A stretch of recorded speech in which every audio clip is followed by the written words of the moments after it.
نحمده ونصلي على رسوله الكريم اما بعد فاعوذ بالله من الشيطان الرجيم بسم الله الرحمن الرحيم رب اشرح لي صدري ويسر لي امري واحلل عقدة من لساني يفقهوا قولي ربنا زدنا علما۔ یہ میرے لیے بہت خوشی کی بات ہے کہ درس قرآن کے ساتھ پہلی مرتبہ درس حدیث کا یہ سلسلہ شروع کرنے کا اللہ تعالیٰ نے مجھے موقع عطا کیا ہے۔ حقیقت یہ ہے کہ اگر قرآن کو جسم کہا جائے تو حدیث اس کی روح ہے۔ دین کو سمجھنے کے لیے یہ دونوں چیزیں لازم و ملزوم ہیں۔ ایک کو سمجھنے کے لیے دوسرے کا سمجھنا نہایت ضروری ہے، اور ایسا ہو بھی کیوں نہ، اس لیے کہ مسلمان ہوتے ہوئے جو کلمہ طیبہ ہم پڑھتے ہیں اس میں ہم اللہ تعالی کے ساتھ رسول اکرم صلی اللہ علیہ وسلم کی ذات مبارک پر ایمان لانے کا دعویٰ بھی کرتے ہیں۔ لا الہ الا اللہ محمد الرسول اللہ، کہ اللہ کے سوا کوئی الہ نہیں، محمد صلی اللہ علیہ وسلم اللہ کے رسول ہیں۔ اللہ کے رسول صلی اللہ علیہ وسلم پر ایمان ہمارے ایمان کا ایک حصہ ہے۔ اس سے پہلے کہ میں درس حدیث کی ابتدا کروں، میں اپنی گفتگو کی ابتدا یہیں سے کروں گی کہ ہمارا اور حضور اکرم صلی اللہ علیہ وسلم کا تعلق باہم کیا ہے، وہ کون سی بنیادیں ہیں، وہ کون سی چیزیں ہیں جن کو ہمیں اپنی نظر کے سامنے رکھنا چاہیے تاکہ ہمارا اور آپ صلی اللہ علیہ وسلم کا تعلق ایک صحیح تعلق ہو۔ جیسا کہ آپ جانتے ہیں کہ کسی کے ساتھ تعلق انسان صحیح طور پر اسی وقت استوار کر سکتا ہے جب انسان اس کا صحیح مقام اور مرتبہ سمجھتا ہو۔ حضور اکرم صلی اللہ علیہ وسلم کے مقام کے بارے میں اور مرتبے کے بارے میں اللہ تعالیٰ کے یہی الفاظ کافی ہیں کہ وَرَفَعْنَا لَكَ ذِكْرَكَ، کہ ہم نے آپ کا ذکر بلند کیا۔ تو وہ ہستی جس کا ذکر رب کائنات نے بلند فرمایا، اس کے بعد کسی اور کے لیے کچھ کہنے کی کیا گنجائش رہ جاتی ہے۔ اور یہی وجہ ہے کہ آپ دیکھتے ہیں کہ پورے قرآن پاک میں اللہ سبحانہ و تعالی حضور اکرم صلی اللہ علیہ وسلم کو ہمیشہ نہایت محبت کے ساتھ خطاب فرماتے ہیں اور طرح طرح کے القابات سے نوازتے ہیں۔ ہم دیکھتے ہیں کہ اللہ تعالیٰ بھی حضور صلی اللہ علیہ وسلم کو کہیں پر قرآن پاک میں ایک مرتبہ بھی ان کے ذاتی نام سے مخاطب نہیں فرماتے۔ آپ دیکھتے ہیں قرآن پاک میں آتا ہے یا ایھا النبی، یا ایھا المدثر، یا ایھا المزمل، یا ایھا الرسول، لیکن کہیں بھی نہیں آتا یا محمد۔ محمد نام آپ کا ذاتی نام تھا۔ جیسے ہمارے کلچر میں بھی احترام کے لیے کسی شخص کا براہ راست نام نہیں لیا جاتا، اس کو مختلف اور طرح کے القابات اور خطابات سے نوازا جاتا ہے۔ یہی انداز ہم قرآن پاک میں حضور صلی اللہ علیہ وسلم کے لیے اللہ تعالیٰ کا دیکھتے ہیں۔ پھر اسی طرح آپ دیکھیں کہ اپنے مرتبے اور مقام کے بارے میں حضور اکرم صلی اللہ علیہ وسلم نے خود بھی فرمایا کہ لا تطرونی کما اطرت النصارى عیسی ابن مریم، کہ میری مدح و ثناء میں اور میری تعریف میں حد سے مبالغہ نہ کرو، مجھے اسی مقام پر رکھو جس پر اللہ نے رکھا، اور اس طرح مت کرو جس طرح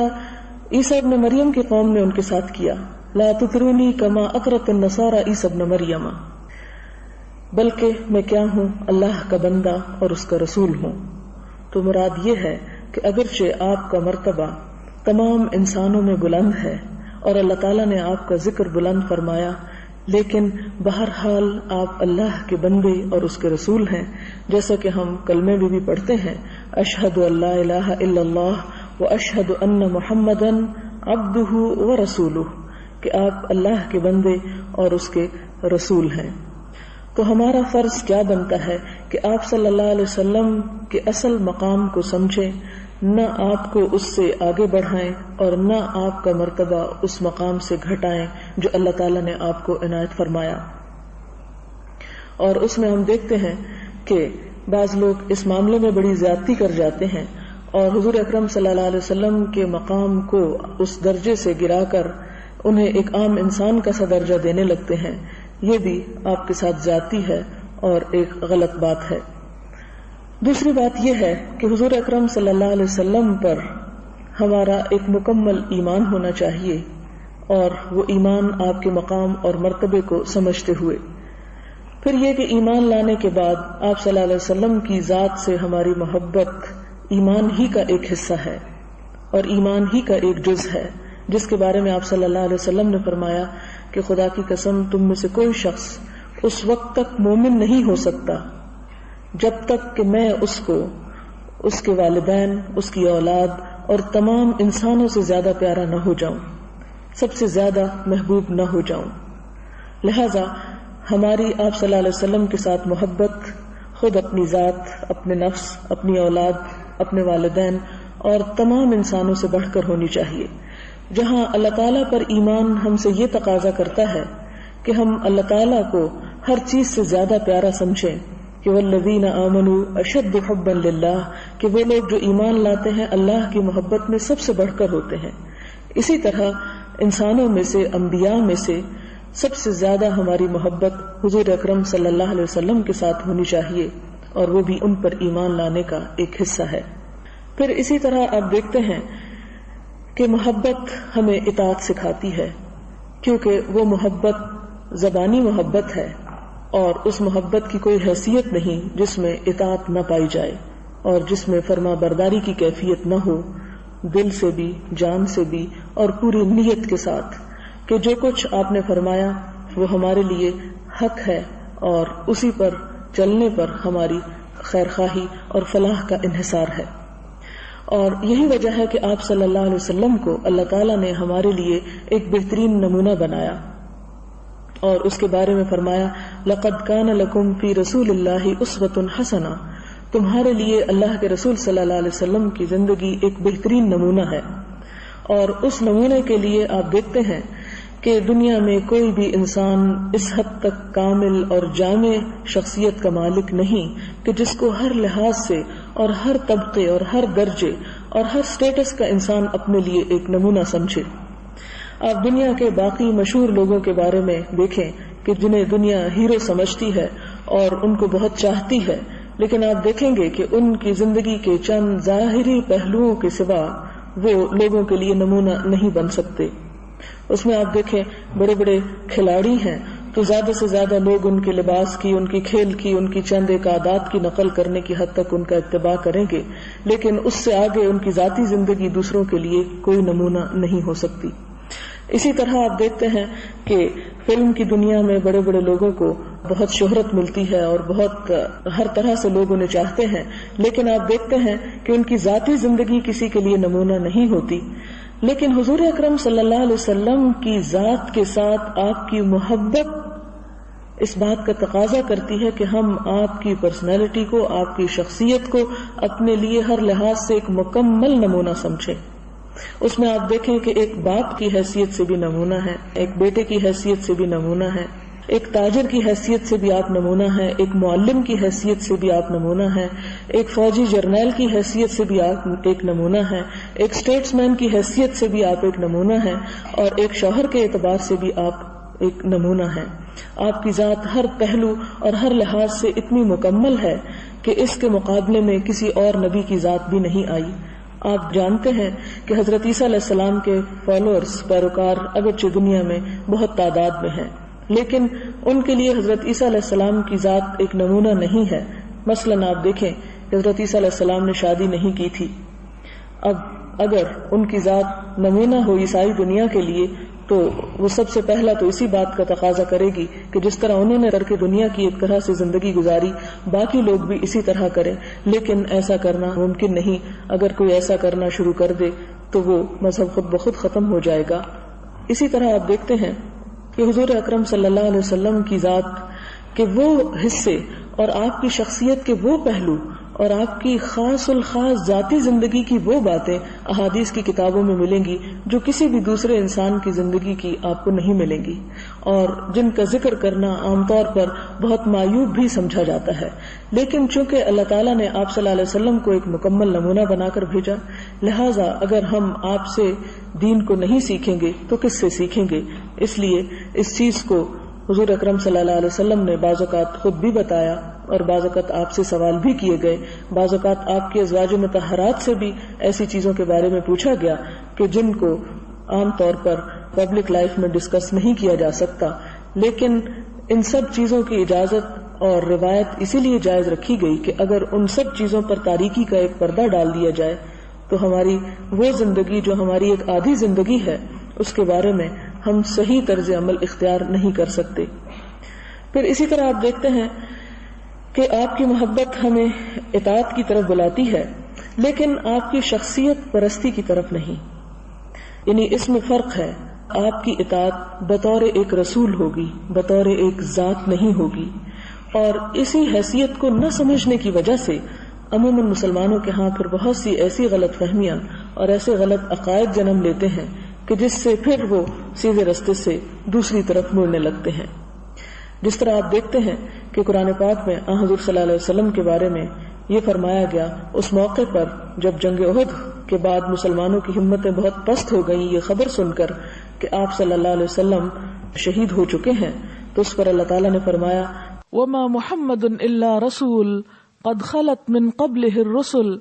أَفَإِن مَّاتَ أَوْ قُتِلَ انقَلَبْتُمْ عَلَىٰ أَعْقَابِكُمْ، کہ محمد صلی اللہ علیہ وسلم اس سے زیادہ اور کچھ نہیں کہ وہ ایک رسول ہیں، آپ سے پہلے بھی بہت سے رسول گزر چکے ہیں، کیا بھلا اگر وہ مر جائیں یا قتل کر دیے جائیں تو تم اپنی پاؤں پہ الٹا پھر جاؤ گے، اپنی ایڑیوں پر پلٹ جاؤ گے، یعنی اسلام کو چھوڑ دو گے، اللہ کی اطاعت کو چھوڑ دو گے؟ نہیں، ایسا نہیں ہو سکتا، اس لیے کہ آپ صلی اللہ علیہ وسلم کی ذات نہ صرف یہ کہ اپنے دور کے لوگوں کے لیے بلکہ رہتی دنیا تک کے لوگوں کے لیے نمونہ ہے۔ اسی لیے فرمایا کہ وما ارسلناک الا رحمتا للعالمین، کہ ہم نے آپ کو تمام جہان والوں کے لیے رحمت بنا کر بھیجا۔ اور یہی وجہ ہے کہ صحابہ کرام کو اس بات کا پابند قرار دیا گیا کہ وہ آپ کی زندگی میں بھی اور آپ کے جانے کے بعد بھی آپ کی اطاعت اور آپ کی محبت اور آپ پر ایمان اور آپ کا احترام جو ہے اس کو لازم پکڑے رکھیں۔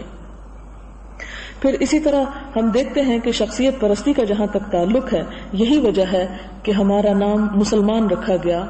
محمدنز نہیں رکھا گیا۔ غیر مسلم اگرچہ مسلمانوں کو بعض اوقات محمدنز کے نام سے پکارتے ہیں، لیکن یہ لقب اور یہ نام جو ہے درست نام نہیں ہے۔ اس کے لیے ضروری ہے کہ ہم اپنے اس نظریے کی بھی اصلاح کریں، کیونکہ ہمارا تعلق اور ہماری نسبت اسلام سے ہے، آپ صلی اللہ علیہ وسلم کے پیغام سے ہے، اس دین سے ہے، اور اس میں آپ کی حیثیت ایک مرکزی حیثیت ہے اور ایک بہترین ماڈل کی حیثیت ہے، اور آپ کے ہر نقش قدم پر چلنا ہمارے لیے باعث سعادت ہے۔ اور یہی وجہ ہے کہ آپ دیکھتے ہیں کہ حضور صلی اللہ علیہ وسلم کی صرف اطاعت کا حکم نہیں دیا گیا بلکہ آپ کے اتباع کو بھی ہمارے لیے لازم قرار دیا گیا۔ اطاعت ہوتی ہے ان کاموں میں جن کا آپ نے حکم دیا ایسا کرو اور ایسا نہ کرو، لیکن اتباع یہ کہ ان کاموں میں بھی آپ کو فالو کیا جائے جس کے بارے میں آپ صلی اللہ علیہ وسلم نے زبان سے بول کر حکم نہیں دیا بلکہ اپنے طرز عمل سے کام کر کے دکھایا۔ اور یہی وجہ ہے کہ آپ دیکھتے ہیں کہ اللہ سبحانہ وتعالیٰ فرماتے ہیں قُلْ إِن كُنتُمْ تُحِبُّونَ اللَّهَ فَاتَّبِعُونِي يُحْبِبْكُمُ اللَّهُ، ان سے کہہ دیجئے کہ اگر تم اللہ سے محبت رکھتے ہو تو کیا کرو؟ فَاتَّبِعُونِي، میرا اتباع کرو، يُحْبِبْكُمُ اللَّهُ، اللہ تم سے محبت کرے گا۔ تو گویا اللہ تعالیٰ کی محبت حاصل کرنے کا ذریعہ بھی یہ ہے کہ حضور اکرم صلی اللہ علیہ وسلم کا اتباع کیا جائے۔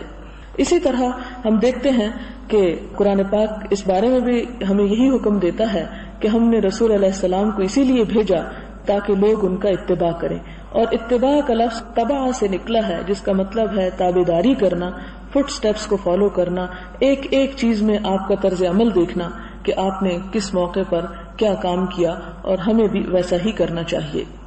اور اسی چیز کو سمجھنے کے لیے، اسی اپنے اوپر فرض کو جو ہم پر عائد ہوتا ہے اس کو ادا کرنے کے لیے نہایت ضروری ہے کہ ہم حدیث رسول صلی اللہ علیہ وسلم کا اور سیرت رسول صلی اللہ علیہ وسلم کا مطالعہ کریں۔ عام طور پر چونکہ شروع سے یہ کوشش رہی کہ کسی طرح مسلمانوں کے دین کو بدل دیا جائے،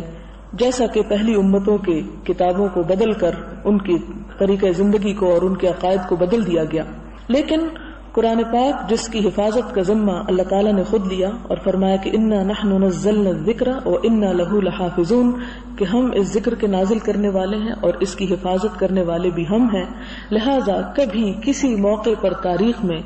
کسی بھی شخص اور کسی بھی گروہ کی یہ کوشش کامیاب نہ ہو سکی کہ وہ اللہ کی کتاب میں کسی قسم کا کوئی نقص نکال سکے یا اس میں کسی قسم کی کوئی کمی بیشی ثابت کر سکے. لہذا ان کوششوں کا رخ حدیث رسول صلی اللہ علیہ وسلم کی طرف موڑ دیا گیا، کیونکہ حدیث رسول صلی اللہ علیہ وسلم ہی دراصل قرآن پاک کی سب سے پہلی شارح یعنی تشریح کرنے والی اور اس کی وضاحت کرنے والی تھی. لہذا عمومی طور پر حضور صلی اللہ علیہ وسلم کی زندگی کے فوراً بعد بھی ہم دیکھتے ہیں اور آج کے دور میں بھی ہم دیکھتے ہیں کہ مسلمانوں کو ان کے دین سے ہٹانے کے لیے، ان کے اندر فرقہ واریت کو پنپنے کے لیے، ان کی جڑیں کاٹنے کے لیے، ان کے اندر اختلاف پیدا کرنے کے لیے حدیث رسول صلی اللہ علیہ وسلم کے بارے میں اس قسم کے وسواس، شبہات اور ایسی باتوں کا پروپیگنڈا کیا گیا کہ جس سے غیر مسلم تو خیر اس کے کرنے والے ہی تھے، لیکن مسلمان بھی ان چیزوں سے متاثر ہو گئے. اور اس کی ایک بنیادی وجہ یہ تھی کہ حدیث کی تاریخ، حدیث کی تدوین، اس کا سٹائل، اس کا طریقہ کار اور خود اس کے ٹیکسٹ سے ڈائریکٹ تعلق نہ ہونا تھا. یعنی ایک وہ بات ہوتی ہے جو آپ لوگوں کی زبان سے سنتے ہیں اور ایک اس قسم کی بات ہوتی ہے کہ جس کے بارے میں انسان سنی سنائی بات سے یوں متاثر ہوتا چلا جاتا ہے کہ انسان اس میں حق اور باطل کا پھر فیصلہ نہیں کر پاتا. لہذا یہ نہایت ضروری ہے کہ ہم اپنی زندگی میں ایٹ لیسٹ کچھ نہ کچھ احادیث اس قسم کی مطالعہ کریں کہ جن کے بارے میں امت کا یہ اجماع ہے کہ یہ صحیح احادیث میں سے ہیں. اس ضرورت کو سامنے رکھتے ہوئے میں نے اس کتاب کا انتخاب کیا ہے ریاض الصالحین کا، جس میں صحیح ترین احادیث موجود ہیں. کیونکہ عام طور پر ہم اس کلچر سے واقف نہیں ہوتے جس کلچر میں اور جس تاریخ کے حصے میں احادیث نے جنم لیا اور احادیث ریکارڈ ہوئی. لہذا عموماً وہ چیز ایک غیر مانوس ہونے کی وجہ سے سمجھ جب نہیں آتی یا پوری طرح معنی سمجھ میں نہیں آتا تو انسان اس سے زیادہ فائدہ نہیں اٹھا سکتا. اس کے لیے ضروری ہے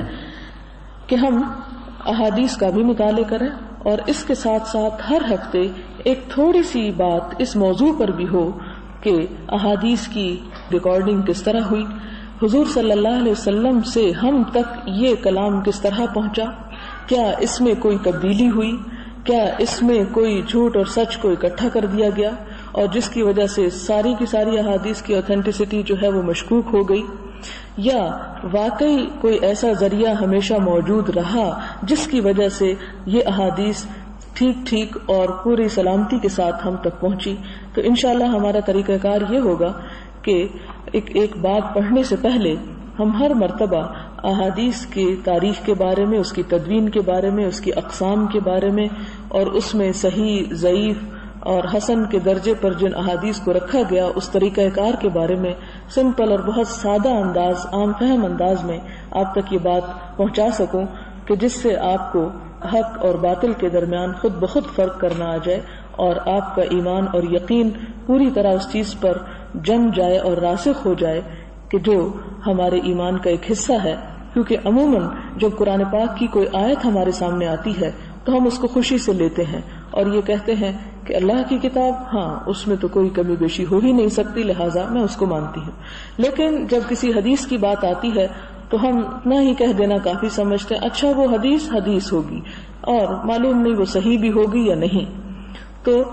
اس شک کو دور کرنے کے لیے، کیونکہ شک جو ہوتا ہے وہ ایمان کی نفی کرتا ہے اور ایمان کے اندر خلل ڈالنے والا ہوتا ہے، ایمان کو نقصان پہنچانے والا ہوتا ہے، اس لیے ضروری ہے کہ ہمارے دل میں اس کے بارے میں جتنے بھی شکوک اور شبہات ہیں، جتنے بھی ہمارے دل میں اس کے بارے میں ڈاؤٹس ہیں، ان کو دور کر کے اس اصل تک ہم پہنچے جس پر ایمان لانا ہمارے لیے انتہائی ضروری ہے. اس پر میں اپنی اس بات کا آج مختصراً حضور صلی اللہ علیہ وسلم سے تعلق اور ان کی حیثیت اور مرتبے کو سمجھتے ہوئے اس تعلق کی تجدید کے بعد انشاءاللہ نیکسٹ ہماری جب گیدرنگ ہوگی حدیث کی تو اس میں آپ کو بتاؤں گی کہ قرآن ہمیں حدیث کے بارے میں ایمان لانے اور اس پر عمل کرنے کے بارے میں کیا حکم دیتا ہے، کیا قرآن میں ایسی کوئی چیز موجود ہے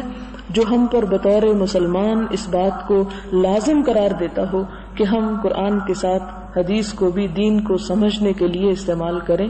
تو انشاءاللہ اس پر نیکسٹ ٹائم بات ہوگی. اب ہم کچھ حصہ حدیث کا پڑھ لیتے ہیں.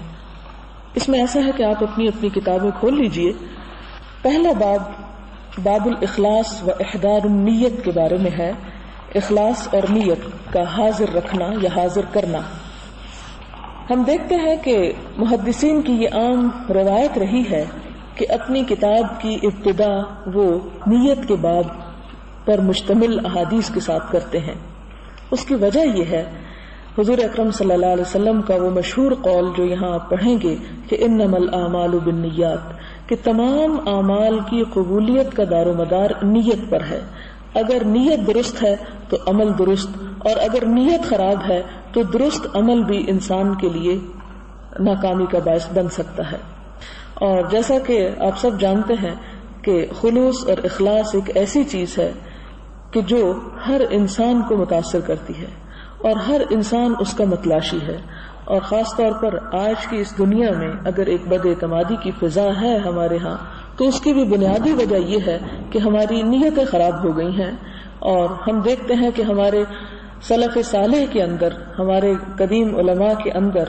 سب سے زیادہ فکر جس بات کی ہوتی تھی وہ نیت کی اصلاح اور خلوص اور اخلاص پیدا کرنے کی ہوتی تھی. لہذا یہاں پر بھی، اور بخاری کو بھی آپ دیکھیں اور بھی حدیث کی کتابوں میں آپ دیکھیں گے کہ پہلا چیپٹر جو ہے وہ نیت کے درست کرنے کے بارے میں اس کی تاکید کے لیے مختلف احادیث پر مشتمل ہے.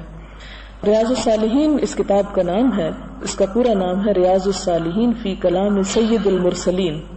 ریاض روضہ کی جمع ہوتی ہے اور روضہ کہتے ہیں باغ کو. صالحین صالح کی جمع ہے جس کا مطلب ہے نیک لوگ. تو ریاض الصالحین نیک لوگوں کے باغ، یہ بہت خوبصورت نام ہے اس اعتبار سے کہ اس باغ کے اندر ایسے ایسے پھل آپ کو ملیں گے،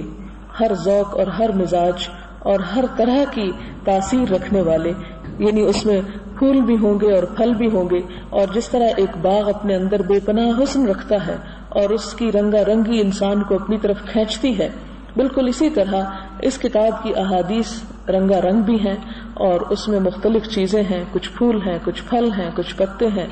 یہ سب چیزیں مل جل کر فی کلام سید المرسلین، سید المرسلین یعنی تمام رسولوں کے سید یعنی سردار کے کلام کے بارے میں ان احادیث کا مجموعہ کہ جو اس سارے علم کو ایک رونق بخشے ہوئے ہیں. تو یہ ایک بہت جامع کتاب ہے جس میں تقریباً ہر باب کے بارے میں صحیح احادیث موجود ہیں. اس کتاب کی ایک اور خوبی یہ ہے کہ یہ احادیث شروع کرنے سے پہلے قرآن پاک کی 2-3 آیات یا ایک آیت سے بھی استدلال کرتے ہیں کہ اس باب کے بارے میں اللہ تعالیٰ کیا فرماتے ہیں.